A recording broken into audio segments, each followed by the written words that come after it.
Hello मेरे प्यारे बच्चों, स्वागत है आपका एनसीईआरटी कक्षा 10 गणित में। प्यारे बच्चों, एग्ज़ाम बहुत करीब आ चुके हैं। तो जैसा कि आप सभी को पता है, एग्ज़ाम से related most important question, most related question सारे आप इस वीडियो में कवर होने वाले हैं। तो इस वीडियो में आपको 70 के 70 की तैयारी करी जाएगी। अब की बार आर पार होने वाला है।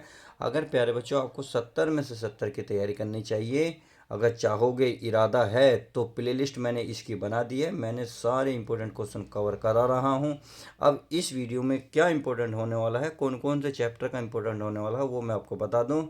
अगर टॉपिक की नाम का बहुपद, द्विघात समीकरण, समांतर श्रेणी, वृत्त, त्रिभुज, एक आपका सांख्यिकी, प्रायिकता, यानी कि इनसे रिलेटेड क्वेश्चनों को मैंने लिया है। तो सारे कवर होने वाले हैं। आपके 2 और 5 जो 4 नंबर के क्वेश्चन एग्जाम में देखने को मिलते हैं, वो उनको इस वीडियो में कवर कराऊंगा। तो चलिए माय डियर स्टूडेंट, बिना किसी देरी के हम पहले सवाल की शुरुआत करते हैं। जैसे कि आपको पहला सवाल यहाँ दिख रहा है। पहला सवाल ये कह रहा है, यदि बहुपद, इसका मतलब है ये जो क्वेश्चन लिया गया बहुपद से लिया गया है। ये कह रहा है यदि बहुपद एफ एक्स, यानी कि फंक्शन दे रखा है x square minus 5x plus के शून्यांक अल्फा तथा बीटा इस प्रकार हो कि अल्फा माइनस बीटा बराबर 1, तो के की वैल्यू ज्ञात करो। और बहुत सिंपल क्वेश्चन है, 3 बार एग्जाम में आ चुका है। तो चलिए, अब हमें चूंकि इसमें दिया क्या क्या है, चूंकि आपको पता है फंक्शन है, ये बहुपद है, उसके शून्यांक अल्फा और बीटा दिए हैं। क्लियर। तो यहाँ से क्या करेंगे, हम क्या करेंगे, शून्यांकों का योग और शून्यांक की गुणनफल निकाल लेते हैं। तो चलिए, पहले आप सबसे पहला काम तो लिखेंगे हल। हल में लिखेंगे ये, चलिए पहले ये लिख दो जो इसने दिया है। तो यहाँ लिखेंगे चूंकि एल्फा तथा बीटा, एल्फा और बीटा जो हैं ये बहुपद के क्या है, यानी कि बहुपद, और बहुपद क्या है, एफ एक्स बराबर x square minus 5x plus के, क्या है, के शून्यांक हैं। है इसके शून्यांक नहीं, कह रहे के शून्यांक, के शून्यांक हैं। तो लिख दो शून्यांक है। क्लियर। तो इसीलिए इसलिए हमें क्या निकालना है, हमें निकालना पड़ेगा पहले बहुपदों का योगफल। क्या निकालना पड़ेगा, बहुपद, सॉरी, शून्यांकों का योगफल। शून्यांक है नहीं तो शून्यांक। तो चलिए शून्यांक लिख देते हैं। ये हमारे हो गए शून्यांक। शून्यांक का क्या, योगफल। पहले योगफल निकालोगे फिर गुणनफल निकालोगे। योगफल का मतलब है जो अल्फा और बीटा है इनका योग कर दो, अल्फा और बीटा। इसका होता है माइनस, ये होता है एक्स स्क्वायर का गुणांक, सॉरी एक्स का गुणांक बटे एक्स स्क्वायर का गुणांक। तो ये होता है एक्स का गुणांक, सही है ये। और बटे में होता है एक्स स्क्वायर का गुणांक। उम्मीद है इतनी बात फॉर्मूला समझ में आ गया होगा। तो एक्स का गुणांक है जो, हाँ आपको बहुपद दे रखा है उसमें एक्स ढूंढो। ये तो एक्स स्क्वायर है, ये एक्स है, ये के है, इसका मतलब ये वाला एक्स है। तो इसकी गुणा में कितना है, माइनस के 5।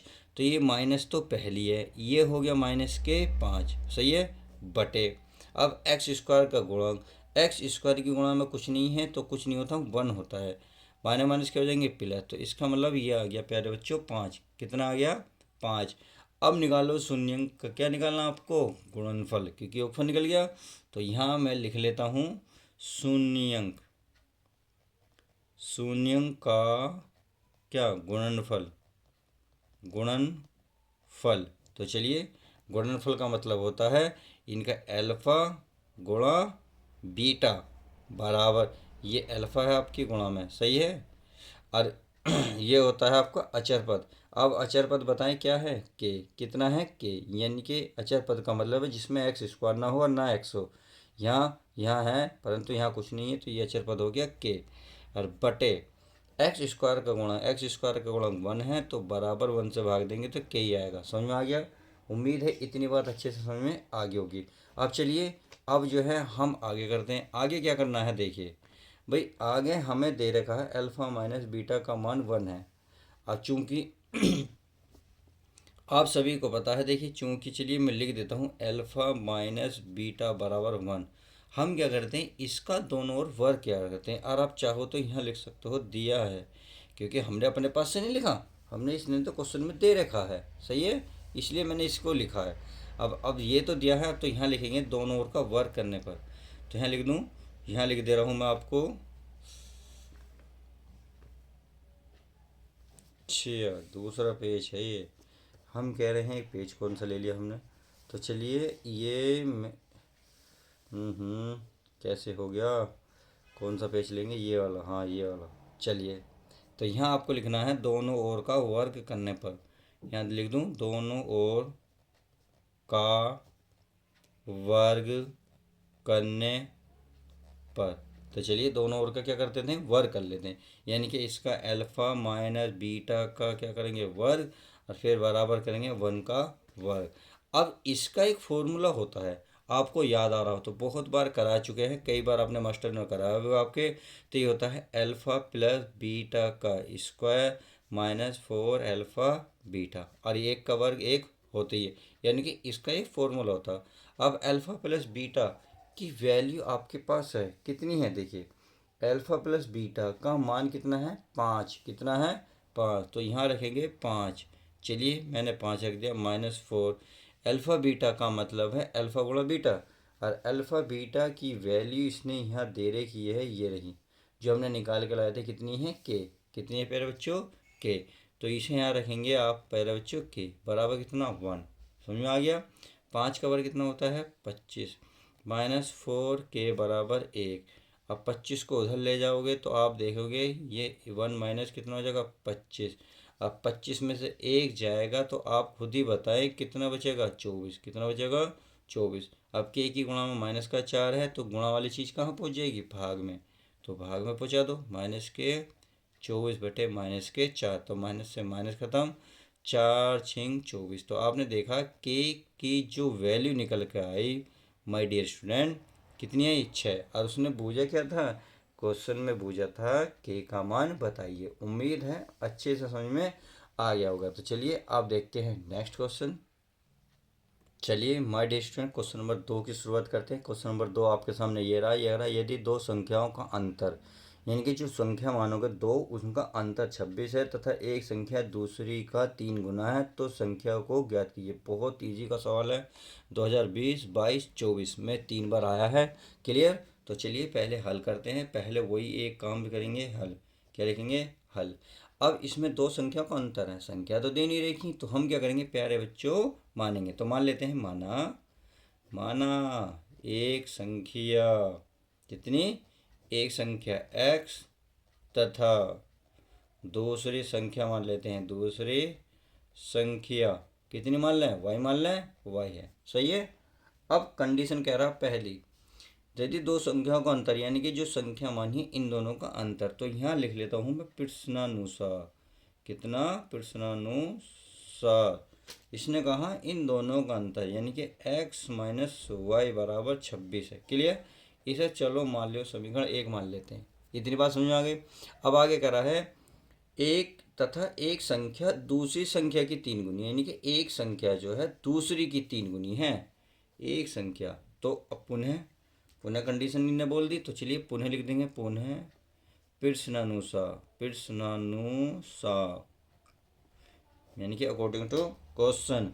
ये क्या बोला, एक संख्या यानी कि x जो है दूसरी मानी, हम क्या माने हमने, y कि कितनी गुनी है, 3। यानी कि गुनी का मतलब 3 की गुणा कर दो, बस इतनी सी आसान वरी है।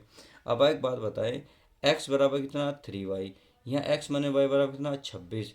तो आप देख रहे होंगे x के बराबर में 3y है। इसका मतलब अगर x के स्थान पर पहली समीकरण में 3y रख दें तो हमें y की वैल्यू प्राप्त होगी। क्लियर। तो यहाँ मैं रख देता हूँ भाई x बराबर 3y, यहाँ लिखेंगे समीकरण 1 में रखने पर। चलिए 1 में रखने पर 1 में रख लेते हैं। तो यहाँ x का मान क्या, 3y। तो 3y माइनस का कितना, y बराबर कितना, 26। तो देखिए 3y में 2 के बजाय 2y, कितना बचा, 2y बराबर 26। यह 2 से कटेगा, कितना आएगा, 13। तो आपने देखा y की वैल्यू कितनी निकल गई, 26। Clear, sorry 13। अब इस y का मान क्या किस में रख दो, समीकरण 2 में। तो यह लिख सकते हैं y का मान समीकरण कौन सी दूसरी, तो दूसरे सेकंड में रख दो, सेकंड में रखने पर। चलिए पूरा लिख देते हैं, रखने पर। तो यह है हमारा x बराबर 3 गुणा वाई, वाई का मान है 13, तो x बराबर 13×3 = 39। समझ में आ गई। तो x का मान कितना निकल गया 3। तो उसने यही तो कहा था, दोनों दोनों का अंतर कितना है 26। तो चाहे ब्रैकेट चेक कर लो, अगर 39 में 13 घटाओगे 26 आएगा। अब अगर जो एक संख्या है दूसरी की 3 गुनी है, तो दूसरी की 3 गुनी यानी कि देखो इसकी 3 गुनी है नहीं है, बिल्कुल है, और यही आपका आंसर आ जाएगा। तो आप ये चीज़ें लिख देंगे कि कि जो संख्या है यह पहली संख्या है, दूसरी संख्या की क्या है 3 गुनी है, बस यहाँ लिख दो। इसीलिए एक संख्या कितनी हो गई, एक संख्या हो गई 13 और दूसरी हो गई प्यारे बच्चों, दूसरी संख्या आपकी 39, और यही आपको फाइनल आंसर आ जाएगा। उम्मीद है अच्छे से समझ में आ गया होगा। चलिए अब नेक्स्ट सवाल देखते हैं।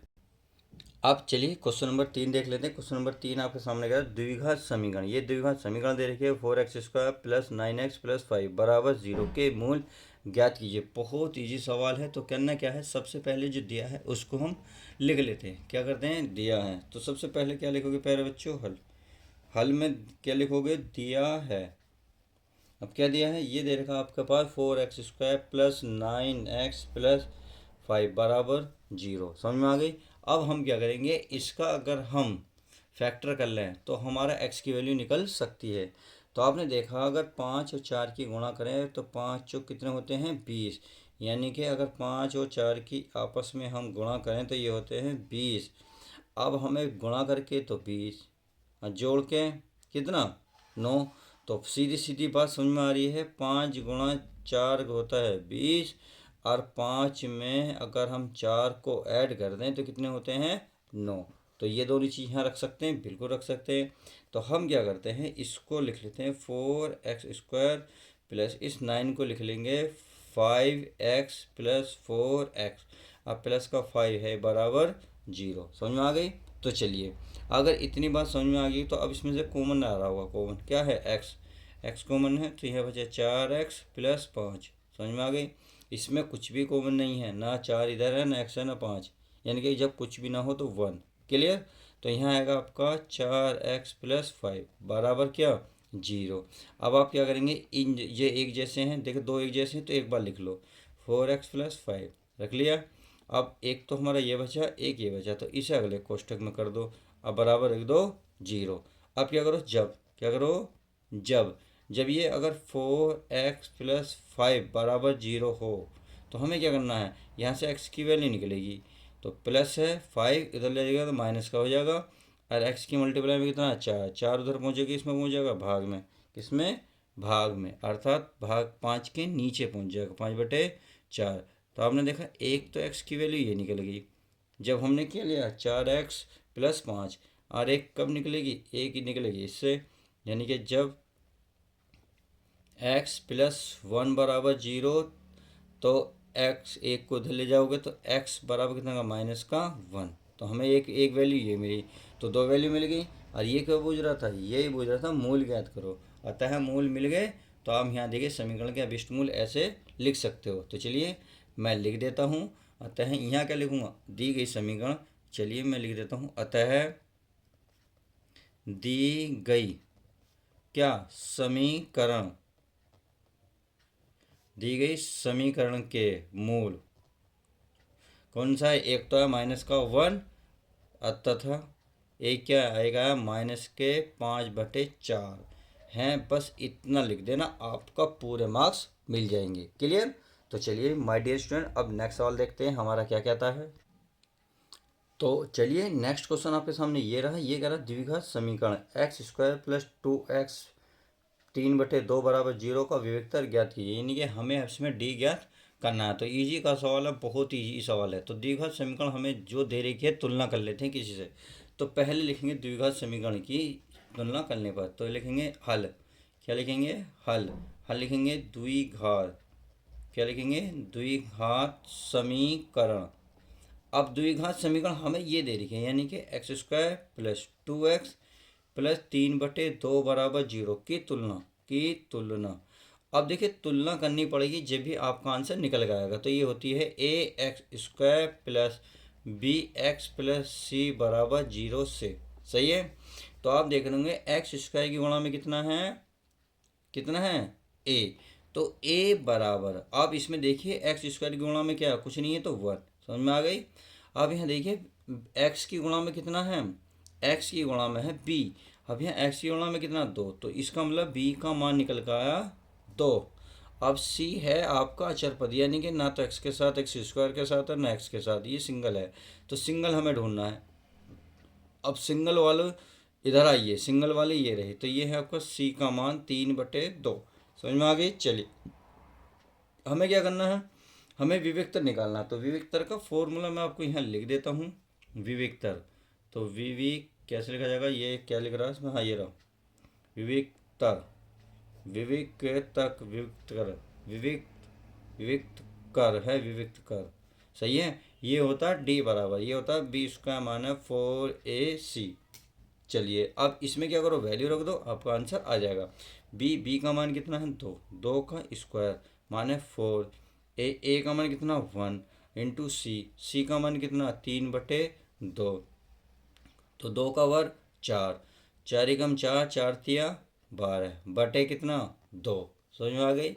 अब आप इसे क्या करो, काट लो, 2 से काटोगे 2 से कटेगा 6 बार, आप इसे काटोगे -2, कितना आ जाएगा -2, और यही इसका फाइनल आंसर हो जाएगा। तो क्वेश्चन बहुत इजी था। चलिए अब नेक्स्ट सवाल देखते हैं। चलिए प्यारे बच्चों, आपके सामने नेक्स्ट क्वेश्चन ये रहा, अर्थात क्वेश्चन नंबर 5 हमारा क्या करा, ध्यान से पढ़िए। उस एपी के प्रथम 22 पदों का योगफल ज्ञात कीजिए जिसमें डी बराबर 7 और 22वां पद कितना है 149 है। बहुत सिंपल क्वेश्चन है, हमें दिया क्या है, चलिए पहले लिख लेते हैं। हल में दिया है बराबर 7 और एक दिख रखा 22वां पद, तो चूंकि 22वां पद कितना देखा 149, और 22वां पद क्या होता है, 22वां पद होता है ए प्लस 21 डी बराबर 149, समझ में आ गई। तो बहुत इजी सवाल है, कर लेते हैं। अब इसमें क्या करें, 22वां पद निकाल लेते हैं। तो मैं डी की वैल्यू इसमें रख लूँ, तो यहाँ से ए की वैल्यू निकलेगी, ए प्लस 21 गुणा डी का मान कितना है 7 बराबर 149, 21 सत्ते कितने होते हैं 147, कितने 147 बराबर 149। इसको उधर जाके माइनस करोगे तो 149 147 बचेंगे कितने 2, 149 में से 147 घटाओगे 2 बचेंगे, तो ए का मान निकल गया। अब उसने पूछा क्या हमसे, सवाल में पूछा है कि एपी के प्रथम 22 पदों का योगफल ज्ञात करो, हमें योगफल निकालना है।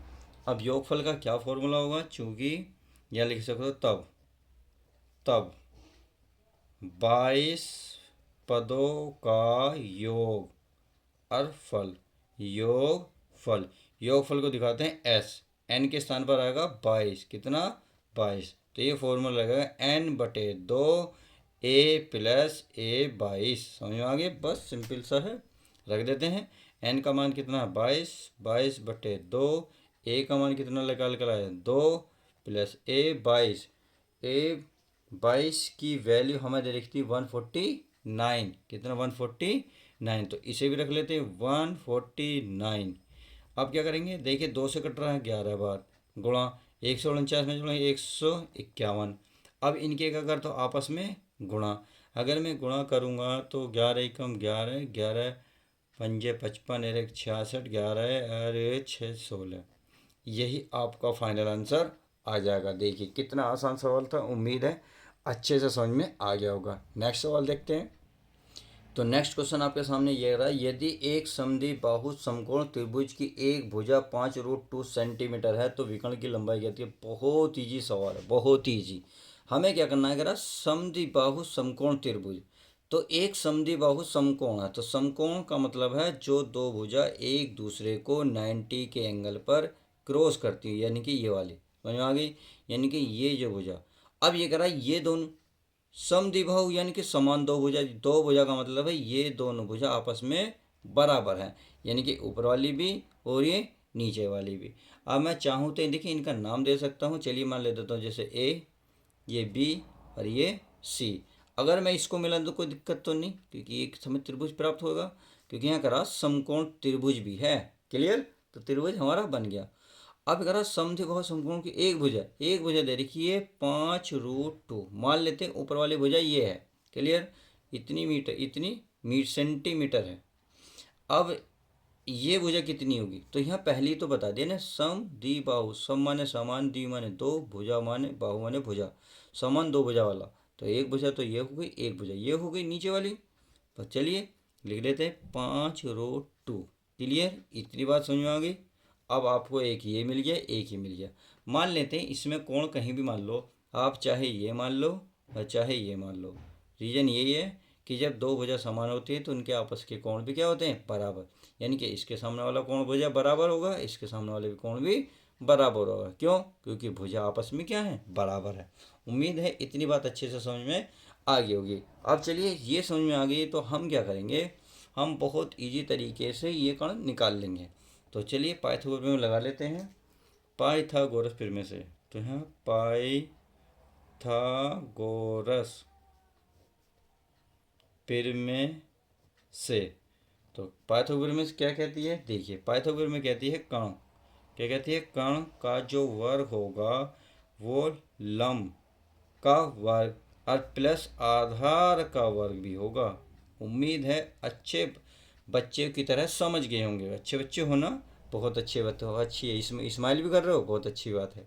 लम लम का मतलब है इसके सामने वाली भुजा, ये रही, चाहे ये ले लो क्योंकि दोनों लम आधार रहने यही हैं।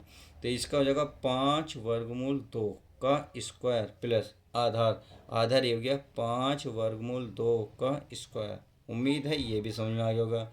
अब देखिए वर्ग अलग अलग कर लो, 5 का वर्ग 25, इससे रूट कटेगा कितना बचेगा 2, 5 का वर्ग 25, इससे रूट कटेगा 2। ये आपके सामने क्या है, कण, यह वर्ग, वर्ग को बना दो आप वर्गमूल। समझ में आ गई। तो चलिए 25 दूनी कितने हो गए 50, प्लस है 25 दूनी कितने हो गए 50, ये वर्गमूल है वर्गमूल। अब आप खुद बताएं 50 और 50 कितने होते हैं 100, कितने होते हैं 100। और 100 को आप कैसे लिख सकते हो, 10 × 10। और वर्गमूल से बाहर क्या जोड़े बाहर निकलता है, तो 10 बाहर निकलेगा। और यही इसमें पूछ रहा था कि बताइए जो आपकी त्रिभुज की तीसरी भुजा या विकर्ण जो है या कर्ण जो है जिसे कहते हैं विकर्ण, देखो ये विकर्ण है, क्या है, विकर्ण है। विकर्ण को कर्ण ही बोलते हैं। तो कर्ण की कौन सी कितनी आ गई 10, तो हाँ लिख दोगे कर्ण, कर्ण बराबर 10 सेंटीमीटर। और यही आपका राइट आंसर हो जाएगा। अच्छे से समझ में आ गया होगा। चलिए अब नेक्स्ट सवाल देखते हैं। क्वेश्चन नंबर नेक्स्ट आपके सामने अगर है, बिंदु P 2, -3 और Q 10, y के बीच की दूरी जो है 10 मात्रक है, y का मान कीजिए। बहुत ईजी सवाल है। देखिए 2020, 22, 23, 24 में आ चुका है। एनसीईआरटी जो एग्जाम्पल है उसमें भी आपको पढ़े हुए हैं। उम्मीद है अच्छे से समझ में आ गया होगा। हमें बूझे क्या है, y की वैल्यू तो निकाल लेते हैं। जो हमें पी और क्यू की वैल्यू दे रखी है इसमें x y मान लेते हैं। देखिए ये अगर मैं x1 की बात करूँ कितना आएगा 2, ये वाला, ये हमारा हो जाएगा y1, y1 की वैल्यू कितनी -3। अब क्यू में आ जाओ, यानी कि x2 का मान कितने निकल के आएगा 10 और y2 का मान निकल के आएगा y। उम्मीद है इतनी बात तो समझ गए होंगे। अब अगर आप पी क्यू के बीच की दूरी 10 मात्रक है, यानी कि पी क्यू के बीच की दूरी, तो चूंकि पी क्यू के बीच की दूरी का फॉर्मूला क्या होता है, तो मैं लिख देता हूँ पी क्यू के बीच की दूरी बराबर होती है प्यारे बच्चों x² - x1 का स्क्वायर प्लस y2 - y1 का स्क्वायर। क्लियर। अब इसने जो जो दे रखा उसे हम लिख लेते हैं। पी क्यू के बीच की दूरी दे रखी है कितना क्वेश्चन में 10, तो माय डियर स्टूडेंट 10 लिख दूं, कोई दिक्कत तो नहीं, पेट में कोई चुभन तो नहीं होनी चाहिए। बहुत प्यारा सवाल है। जितने प्यारे आप हो उससे प्यारे प्यारे सवाल आ रहे हैं, आप देख लीजिएगा। अब आपसे आगे नहीं निकलना चाहिए, आप खूबसूरत बनो, प्यारे बनो। तो x2 का मान कितना है 10 माइनस x1 की वैल्यू कितनी है 2, तो चलिए स्क्वायर। y2 का मान कितना है y माइनस y1 की वैल्यू कितनी है -3, तो माइनस माइनस हो गए प्लस के 3, सॉरी 2 है यहाँ, +3 का स्क्वायर। अब देखिए इस वर्ग को जब मैं इधर लाऊंगा तो ये वर्ग बन जाएगा, अर्थात 10 का स्क्वायर बन जाएगा। ये 10 में से 2 गए 8 का वर्ग बनेगा। ये हमारा ऐसे ही रहेगा, तो ये तो फॉर्मूला खुलेगा। अब 10 का वर्ग कितना होता है 100, कितना 100, 8 का वर्ग 64, तो इधर लिया हो बराबर। इसका फॉर्मूला खोल लो y² + 3 का स्क्वायर प्लस 2a और ये b। कितना बचा 36, कितना बचा 36, ये बचा वाई स्क्वायर प्लस ये 3 का वर्ग 9 प्लस ये बचा आपके पास 3 दूनी 6y। क्लियर। अब आगे चलते हैं। आगे हम क्या करेंगे, कुछ हो रहा है, 9 को इधर ले आओ तो ये घट जाएगा, 36 में से 9 गए 27 बचेंगे। या आप लिख सकते हो 36 माइनस के 9, कितने 9, बराबर हो गया वाई स्क्वायर प्लस के 6y। तो ये बचे आपके प्यारे बच्चों 27, कितने 27 बराबर वाई स्क्वायर प्लस 6y। अब क्या करेंगे हम, अब जो है आगे सोल्व करते हैं। तो चलिए प्यारे बच्चों अब इसे आगे सोल्व कर लेते हैं। आगे क्या करना है, इन दोनों को ही रखना, 27 को उधर लेके जाएंगे, अर्थात ये बचेगा वाई स्क्वायर प्लस के 6y माइनस के 27 बराबर 0। अब हमें करना है इसके फैक्टर। देखिए 27 ही कम 27, मतलब घटा गुणा करके 27 लाना, घटा के हमें 6 लाना। तो हमें पता है 9 अगर तिया करें तो 27 होता है, सही है। अगर 9 में से मैं 3 माइनस करूँ तो 6 भी होता है, समझ में आ गई। तो हमें क्या करना है, बिल्कुल सेम वही काम करना है, वाई स्क्वायर प्लस 6y के स्थान पे लिखना है 9y माइनस के 3y माइनस इस 27 के स्थान पे लिखना है 9 गुणा 3 बराबर 0। अब ये हो गया वाई स्क्वायर, सॉरी वाई, इसमें से वाई कॉमन ले लो तो यहाँ बचेगा वाई प्लस यहाँ बचेगा 9। अब यह देखो क्या कॉमन है, यहाँ 3 कॉमन है और वो भी माइनस के, तो वाई बचा माइनस माइनस प्लस, ये वाला 3 बाहर गया, कितना बचा 9 बराबर 0। तो आपने देखा एक तो बन गया y माइनस 3, एक बन गया आपका y प्लस 3, अब बराबर क्या बन गया 0। तो इसका मतलब अगर y की वैल्यू निकालेंगे इससे, y माइनस 3 बराबर 0 करके, तो y की वैल्यू निकलेगी 3। एक भी एक तो ये निकला, एक जब हमने, चलिए जब लिख लेते हैं, एक हमारा जब कब निकलेगा भाई, ये तो प्लस का 9 है, ये कैसे गलती हो गई। तो एक हो गया हमारा जब, कब, ये हो गया y प्लस के 9 बराबर 0। इसको इधर ले जाओ तो y बराबर माइनस के 9। उनने दो ही चीज़ तो पूछी थी कि y के मान बताइए, अतः यहाँ लिख सकते हो, अतः y के मान क्या क्या है, एक तो 3 है, एक माइनस के 9, और यही आपका आंसर हो जाएगा। उम्मीद है ये भी अच्छे से सवाल समझ में आ गया होगा। तो चलिए अब नेक्स्ट सवाल, चलिए इस क्वेश्चन को भी सोल्व कर लेते हैं। बहुत इजी सवाल है। ये क्या कह रहा है, देखिए ये कह रहा है एक बेलन के आधार की त्रिज्या 4 सेंटीमीटर और ऊंचाई है 14 सेंटीमीटर, बेलन का वक्रपृष्ठ क्षेत्रफल ज्ञात कीजिए। बहुत सिंपल है, सीधा सीधा अगर मैं कहूँ बेलन का वक्रपृष्ठ का फॉर्मूला क्या होता है, तो लिख लेता हूँ मैं, बेलन का वक्रपृष्ठ, वक्रपृष्ठीय लिखते हैं क्योंकि वह क्या लिख रहा है, वक्रपृष्ठ, वक्रपृष्ठ बोला जाता है पर लिखा जाता है वक्रपृष्ठीय। क्लियर। वक्रपृष्ठीय क्षेत्रफल क्या होता है, ये होता है आपका पास 2πr/h। अब देखिए 2 पाई की मैन वैल्यू 22/7 इंटू आर का मान दे रखा है 4 इंटू एच का मान दे रखा है 14। तो 7 दूनी 14, तो क्या हो गया 22 दूनी 44, 44 दूनी 88 गुणा 4, और ये आप इसकी मल्टीप्लाई करोगे तो 832 यानी कि 332 हो गया 352, 352, और ये हो गया आपका क्या हो गया वर्ग सेंटीमीटर, और यही आपका आंसर आ जाएगा।